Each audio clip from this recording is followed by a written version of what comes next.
Hello everyone, আমি এখন করছি ক্ষীর। আর দেখতেই পাচ্ছ বাইরে প্রচণ্ড বৃষ্টি হচ্ছে।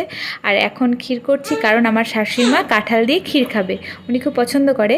আর তোমাদের সাথে শেয়ার করছি কারণ কে কে পছন্দ করো ক্ষীর দিয়ে কাঁঠাল দিয়ে খেতে। কারণ আমার ভালো লাগে, মোটামুটি অতটা ভালো লাগে না, কিন্তু মা ভালোবাসে। কিন্তু আমি একবার খেয়ে আমার সে মরার কায়দা, তারপর থেকে আমি খাই না। তো আমি শাশুড়ি মার জন্য এই যে করে নিয়ে চলে এসেছি। আমার বাবা ক্ষীর কাঁঠাল খেতেন, আমিও খুব ভালোবাসতাম।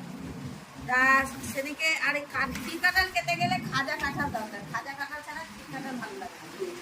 এই বাড়ি থেকে খাজা কাঁঠাল পাঠিয়েছে, সেই খাজা কাঁঠাল যখন এসছে তারপরে বলছি ইস এর সঙ্গে ক্ষীর হলে ভালো হতো। এর আগেও খাইয়েছে আমার বৌমা কাঁঠাল। এবার আজকেই দুধ এনে এক্ষুনি 10 মিনিটের মধ্যে দুধ এনে 10 মিনিটের মধ্যে সমস্ত কিছু ঠিক হয়ে গেছে। এবার আমি ক্ষীর কাঁঠাল খাচ্ছি, খাজা কাঁঠাল। এবার খেয়ে নাও। হ্যাঁ দেখি।